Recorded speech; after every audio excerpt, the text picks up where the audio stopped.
From JBS Studios in Greater New York, this is the JBS News Update with Teisha Bader. I'm Teisha Bader with the JBS News Update for Friday, March the 8th, 2019.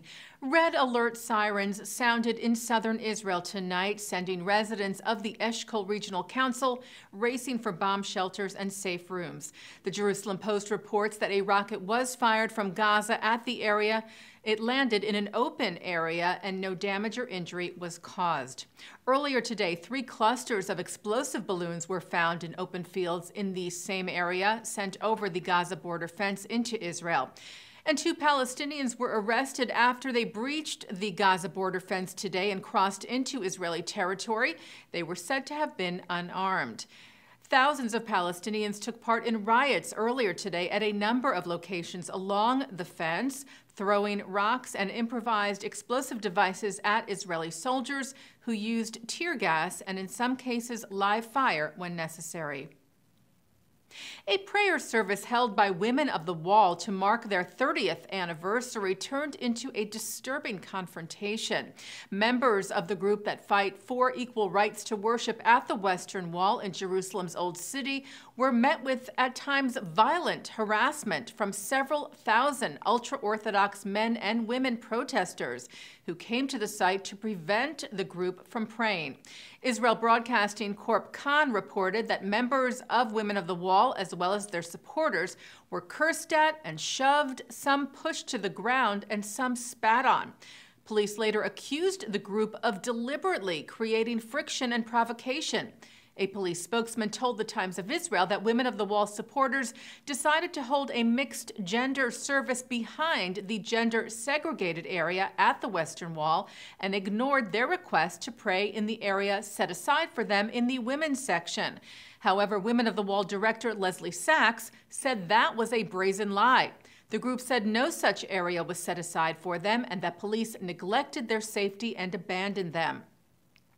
The head of the conservative movement in Israel, Yizhar Hess, tweeted that he was among those assaulted by the ultra-Orthodox protesters. He wrote, "It was unpleasant, but whoever thinks that violence will win is mistaken." Well, a resolution condemning all forms of bigotry passed in the U.S. House of Representatives late yesterday, 407 to 23. As we have been reporting to you, the resolution began as a bill condemning anti-Semitism in the wake of comments made by Minnesota lawmaker Ilhan Omar, which included suggesting that those who support Israel in Congress have dual loyalty.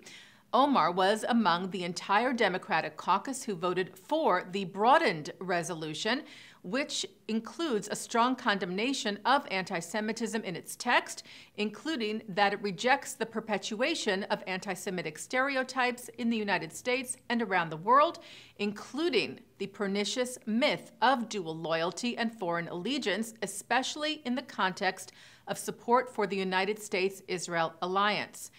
In response to the vote, the American Jewish Committee said that while the circumstances surrounding the resolution were far from ideal, they welcomed its passage, noting on Twitter that the resolution specifically rejects the notion that support for the U.S.-Israel relationship implies dual loyalty or foreign allegiance, which they said is a dangerous and insidious trope with ugly anti-Semitic roots.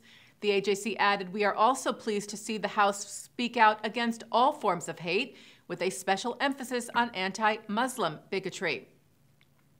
Anti-Defamation League CEO Jonathan Greenblatt wrote that the ADL was pleased with the explicit statement rejecting the pernicious myth of dual loyalty and other vile slurs that have been used to persecute Jews for centuries. He also wrote they strongly agree that anti-Semitism, anti-Muslim bigotry, and other forms of hate are a threat to our democracy. Greenblatt noted that through this process, it was made clear that Representative Omar's comments were anti-Semitic and unacceptable. B'nai B'rith International said that while the resolution that was adopted addresses vile prejudices that should be fought against, we're incredulous that in the 21st century, a standalone condemnation of anti-Semitism and dual loyalty in the United States Congress could not be crafted and quickly adopted. President of the World Jewish Congress, Ronald Lauder, criticized what he called the watering down of the original resolution. Lauder said all forms of bigotry and xenophobia, including Islamophobia, should be condemned. But he said we must not forget the specific nature of anti-Semitism within the current climate of anti-Zionism and rising attacks against Jews. The Times of Israel cited the Simon Wiesenthal Center statement that while they commend House Speaker Nancy Pelosi for bringing the issue of anti-Semitism within its ranks to the floor, the politically expedient resolution failed to call out Representative Omar by name and failed to take into account the historically unique dimensions of the anti-Semitic themes trafficked by Representative Omar. Pope Francis met today with a delegation from the American Jewish Committee in a private audience at the Vatican, where he strongly condemned anti-Semitism. The Pope expressed great concern about what he called an excessive and depraved hatred spreading around the world. He said, "I stress that for a Christian, any form of anti-Semitism is a rejection of one's own origins, a complete contradiction." The pontiff also commended the AJC for their commitment to interreligious dialogue, which the Pope said was a vital tool in the fight against anti-Semitism. And in honor of International Women's Day today, Israel's military celebrated the women of the IDF, from those who were part of the pre-IDF Haganah to those who serve proudly alongside and sometimes as commanders of the men of the IDF today.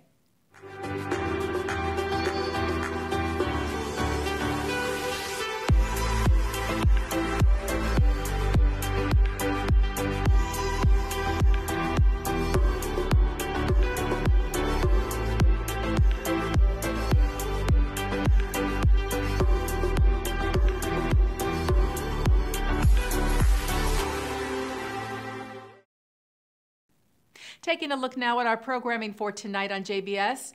For Friday, March the 8th, live Shabbat services are coming up at 6 o'clock from New York City's Central Synagogue, followed by a concert with the Daniel Zamir Quartet and Taras Band from the Jewish Cultural Festival in Krakow.